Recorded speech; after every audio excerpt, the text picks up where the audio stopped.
এই নিয়ম কানুন তুমি কিভাবে পাল্টাবে? এই নিয়ম পাল্টাতে হলে আগের রাজাকেই পাল্টাতে হবে, আর আমি তাই করব। আরে সাবধান, কেউ শুনে ফেলবে, এই কথা আর বলো না, তোমার বিপদ হবে।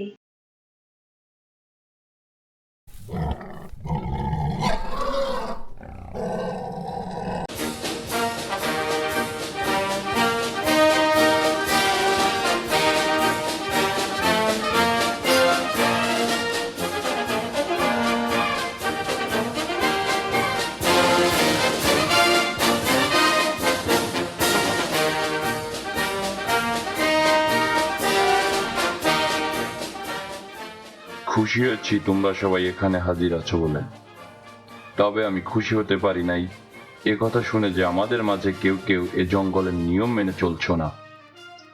মহারাজ, আমরা তো আপনার কথা মতো চলার চেষ্টাই করি সারাক্ষণ। তারপরেও কেন তোমাদের মধ্যে কেউ কেউ এই জঙ্গলের নিয়ম ভঙ্গ করছো? আমি তোমাদেরকে আবারও স্মরণ করিয়ে দিচ্ছি যে এই জঙ্গলে থাকতে হলে এই জঙ্গলের নিয়ম সবাইকে মেনে চলতে হবে।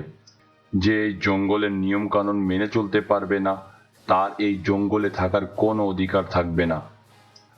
আপনার কথাই তো আমরা নিয়ম বলে মেনে নিচ্ছি সারাক্ষণ।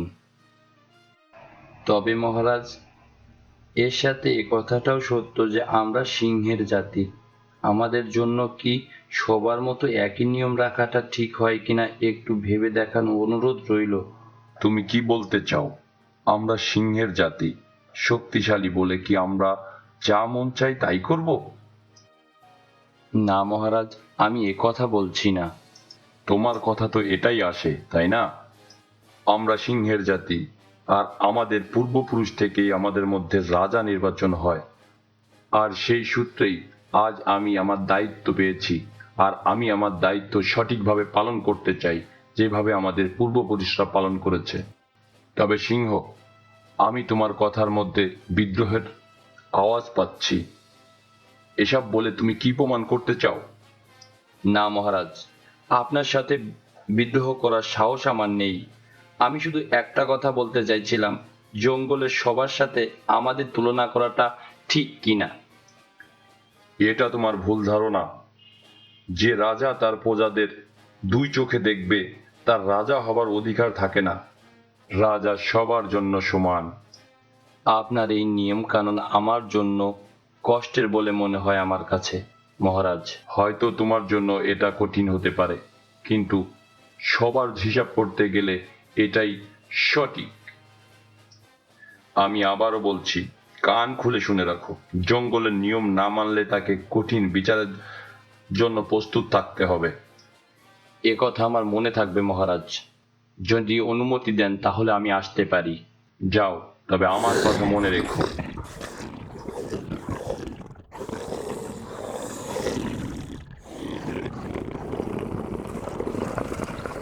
মহারাজ, আমার কাছে মনে হয় সিংহ বিষয়টা সহজভাবে নিতে পারেনি।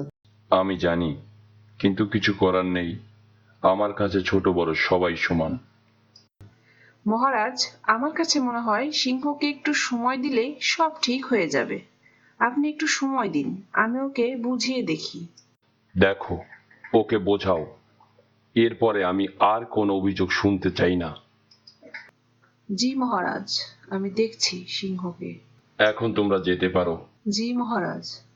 শিয়াল পণ্ডিত, একটু চোখ কান খোলা রেখো। সিংহের মতিগতি আমি কিছু বুঝতে পারছি না। জি মহারাজ, আমার কাছেও সিংহের ব্যাপারটা মোটেই ঠিক মনে হচ্ছে না। চোখে চোখে রাখার চেষ্টা করো। জি মহারাজ, আমার কাছে তো কোনো কিছুই ঠিক লাগছে না। জঙ্গলের মুরগি গুলো আজকাল অতি চালাক হয়ে গেছে, তার উপরে আবার মহারাজের নিয়ম কানুন। এই সিংহটা আবার যে গেল কই, কোথায় যে খুঁজে পাই। আরে সিংহ, তুমি এখানে? আমি সারা জঙ্গল তোমাকে খুঁজে বেড়াচ্ছি। যাও, এখান থেকে যাও। আমি একা থাকতে চাই। আরে তুমি আমার উপর রাগ করছো কেন? আমি কি করতে পারি? তোমরা কিচ্ছু করতে পারবে না। যা করার আমি নিজেই করব। মাথা ঠান্ডা করো, এভাবে মাথা গরম করলে বিপদ হয়ে যাবে। কি বিপদ হবে আর? জঙ্গলে বসবাস করে এটা করা যাবে না, ওটা করা যাবে না, এটা কি কোনো জীবন হলো? এছাড়া আমাদের আর কি করার আছে? আছে, আছে, অনেক কিছু করার আছে। আমরা হলাম সিংহের জাতি, আমাদের কাছে এসব নিয়ম কানুন মেনে চলা কি সম্ভব? কি করতে চাও তুমি? ওটাই করব, যা করলে নিজের ইচ্ছা মতো যা খুশি করতে পারবো। এই নিয়ম কানুন তুমি কিভাবে পাল্টাবে? এই নিয়ম পাল্টাতে হলে আগের রাজাকেই পাল্টাতে হবে, আর আমি তাই করব। আরে সাবধান, কেউ শুনে ফেলবে, এই কথা আর বলো না, তোমার বিপদ হবে। তোমরা সবাই ভীতুর দল, আর ভীতু হয়েই থাকো। আমাকে আমার কাজ করতে দাও। আরে শোনো, রাগের মাথায় উল্টা পাল্টা কিছু করতে যেও না, বিপদ হবে।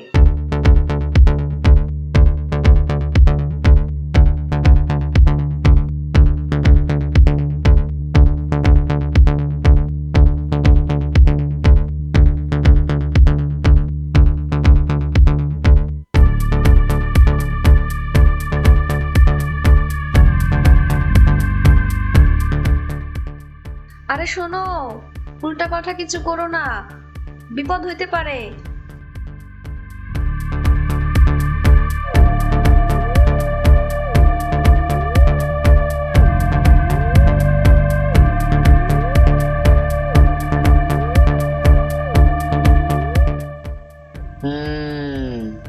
কিছু একটা তো ঘটতেই যাচ্ছে, তবে এটা ভালো হবে না খারাপ হবে এটা তো বোঝা যাচ্ছে না। দেখা যাক ব্যাপারটা কত দূরে গিয়ে গড়ায়।